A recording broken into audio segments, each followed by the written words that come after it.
Sosial şəbəkə üzərindən mütəxəssis rəyi olmadan dərman almaq olduqca təhlükəlidir. Öz başına dərman qəbulu zəhərlənmə halları ilə nəticələnir. Buna əsas səbəb dərmanın dozasının pasiyentin özünün və ya satış səhifəsinin təyin etməsi, şəxsin həkim yoxlanışından keçməməsidir. Lakin müşahidələr onu da göstərir ki, dərman zəhərlənmələrinə təkcə pasiyentin deyil, həkim məsuliyyətsizliyi də səbəb olur. Belə ki, həkimin yanlış müalicə üsulu, xəstənin fərdi yoxlanılmaması kimi məsələləri misal göstərmək olar.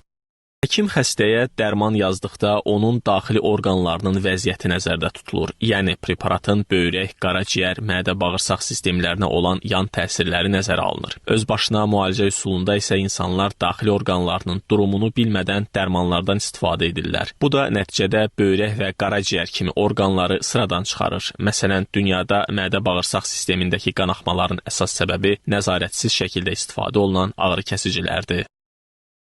Bəzən bizim istifadə etdiyimiz ağrı-kəsicilər bizim ürək-damar sistemimizə də ciddi mənfi təsir göstərə bilər. İstifadə etdiyimiz ağrı-kəsicilər qaraciyər, böyrək çatışmazlığına gətirib çıxarda bilər.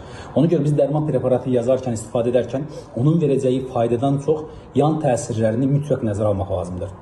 Bildiyimiz kimi ölkəmizdə artıq elektron resept sistemi deyə bir sistem var. Bu elektron resept sisteminin məqsədi də dərmanların verə biləcəyi yan təsirləri, dərmanların verə biləcəyi ağırlaşmalarının qarşısını alınmasıdır.